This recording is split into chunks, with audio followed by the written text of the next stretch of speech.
Hi and welcome once again to another edition of the Aussie Ideas Man. I'm going to continue to use Aptera Owners Club as the source of any reviews done on the recent long-winded live stream. There are other clowns who do their bit, but I need to be consistent and just use one. I think the cretin is going to go through most of it, at least that which he thinks is relevant. I'm sure he'll leave out a lot of irrelevant stuff because there's so much irrelevant in there. In either case, I'll follow him along. Now, this one he's got is 21 and a half minutes long, so I'm estimating, I nearly said guessing, wouldn't want to do that. I'm rough estimating that this would be 3 or 4 parts. So here's part 1 of the second video the cretin has made on that live stream. Let's see what happens here.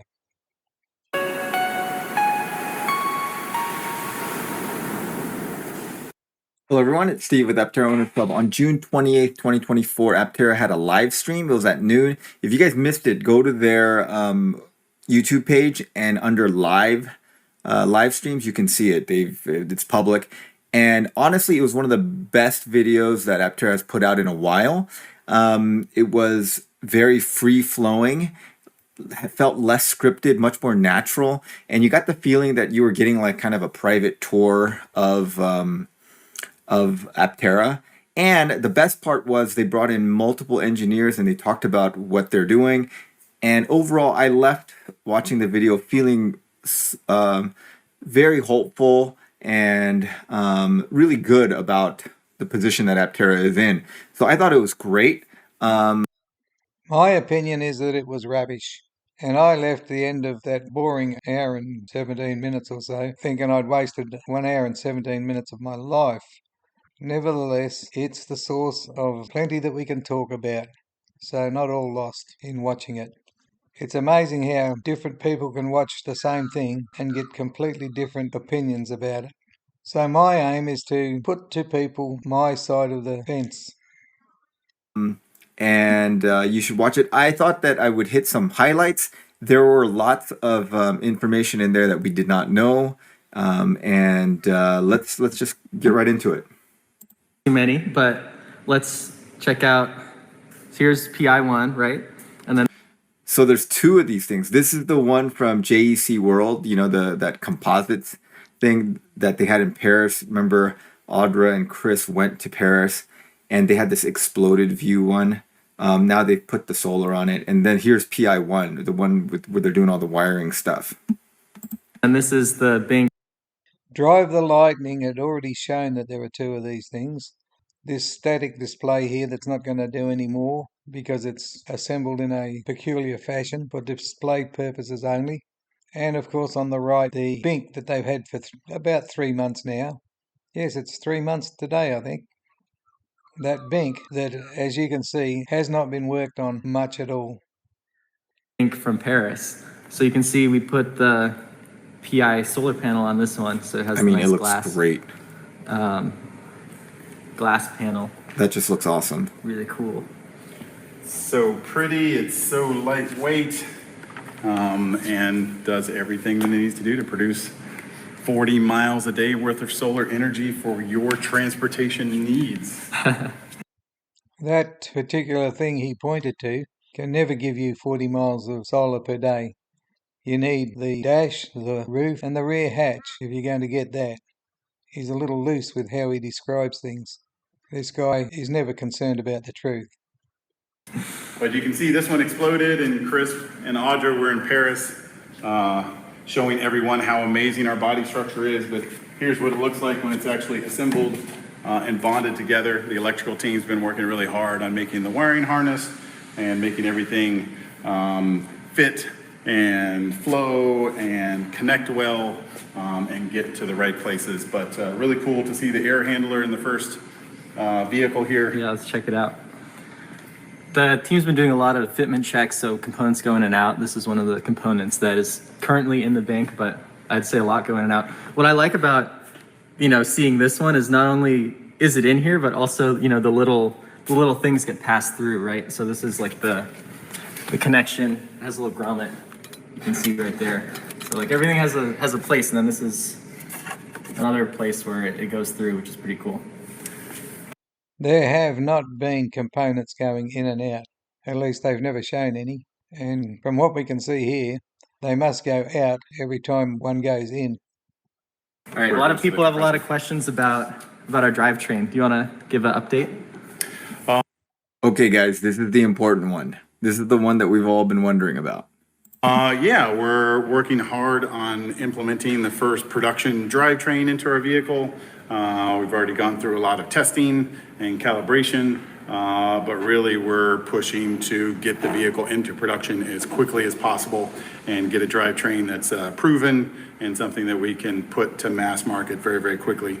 Obviously, we've been working on a bunch of different ideas on how to make the vehicle the most efficient possible. And in-wheel motors for the long-term strategy is still something that we're working hard to make a reality. Okay, I think that was key. So Chris is saying that in-wheel motors are something that they're still trying to work in the long term. What I gather from that is that in-wheel motors are out for the PI vehicles and for the initial run of Aptera.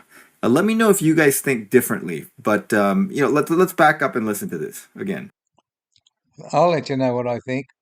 I think Chris has the capacity to talk in paragraphs and say absolutely nothing. I've said this many times in the past, and this is another case where he does. He talks in long sentences that amount to nothing. We don't know what's happening next. We don't know if Alafi's going to still produce the motors. We don't know if somebody else is going to. We don't know if they're going to be in hub or in board. We just don't know a thing because of the snake oil salesman's ability to talk worse than a politician, to actually say a lot and yet say nothing. Into production as quickly as possible and get a drivetrain that's proven and something that we can put to mass market very, very quickly. Obviously, so they're looking for a drivetrain that's proven and that they can get into mass market very, very quickly. All right, so that's they've decided that they need to move to this other drivetrain because it's easier to get at. There's less technical difficulty. It's a proven thing. It's like basically off the shelf. We've been working on a bunch of different ideas on how to make the vehicle the most efficient possible. And in-wheel motors for the long-term strategy is still something that we're working hard to make a reality, and something that we'll need for our rear wheel. So it's all part of the long-term plan. But initial production, we feel like we're on a very good path, and we'll be able to announce something soon. That we're in collaboration with a major manufacturer that is known for durability and reliability, and also efficiency. So, yep, sounds good.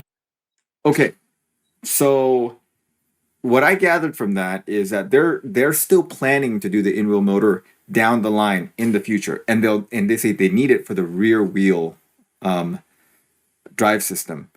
This makes me think that they are going to a traditional inboard motor with drive shafts, and it will be a front wheel drive only vehicle. And that's what we're getting at PI in the PI vehicles and in the initial production run. That's how I picture it. Now I might be wrong, but that's what I'm gathering from what Chris Anthony is saying.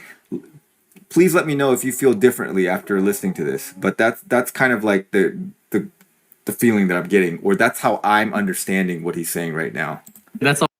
It doesn't matter what anybody guesses is going to come from this hollow explanation that Chris has given. It doesn't matter at all. If we stick to the facts, what we have is Carlsbad has no motors at all, and they want to make, in the next few months, 10 to 16 PIs, most of them with motors in them.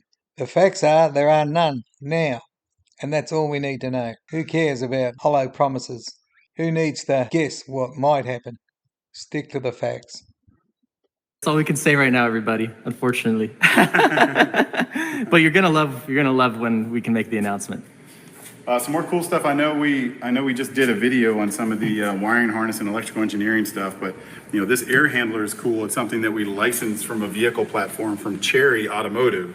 So this is okay. So now we know what Cherry Automotive is doing. They did the air handler. So there's been a lot of back and forth about what Cherry Automotive doing, but it's the air handler and maybe some other things. But the air handler is definitely from Cherry Automotive. You know, they build hundreds and thousands of these things a year. It fits perfectly within our vehicle. Obviously, you can see it's very compact and concise. The air out goes right to the screen here, so it has a very short path, a very efficient path to get air to you. And the control boards and logic are very simple and reduced weight, and it's a marvel of engineering that our electrical team has come up with. Not a lot of connectors anymore. A marvel of engineering to go and select something that's already been built and fits the machine. That is not a marvel of engineering. We have these very lightweight, basically you stick the board. Okay, so this is something we were wondering, guys.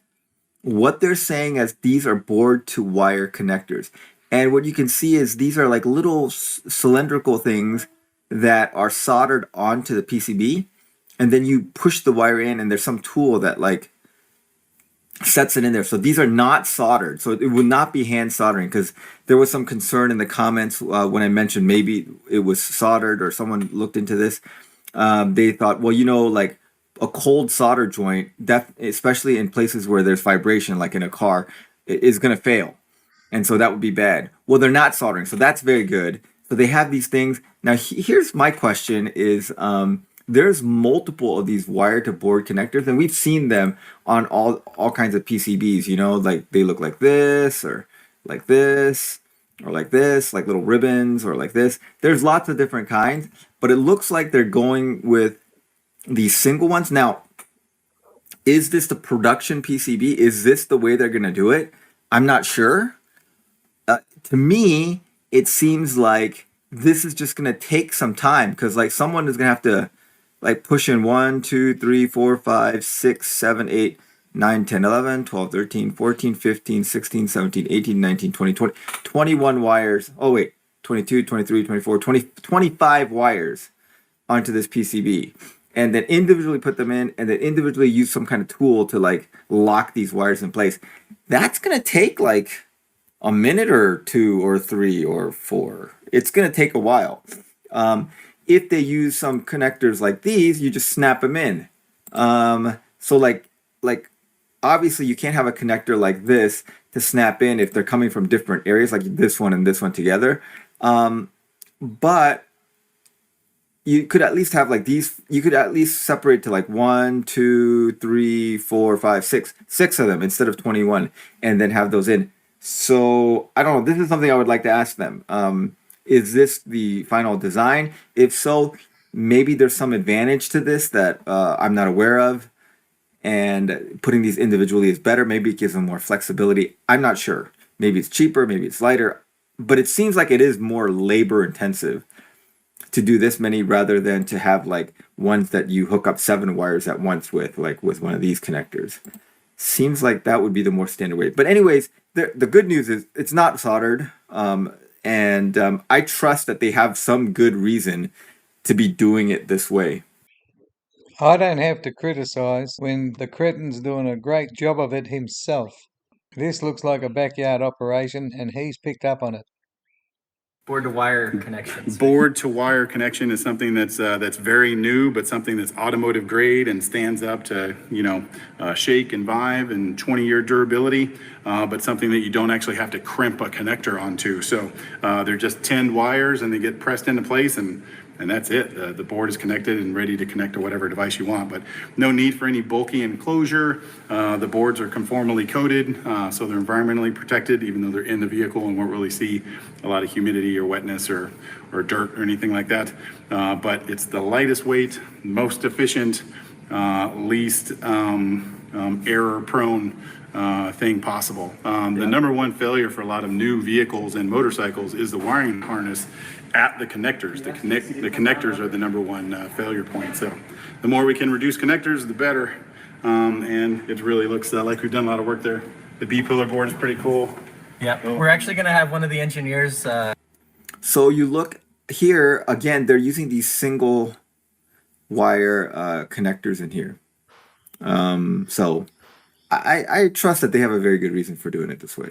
And also, you noticed, I don't know if you saw in the background there, this is a lot of new people that I haven't seen before, and you see them working, and there seems to be more staffing and more activity. Bye for now. Stay safe.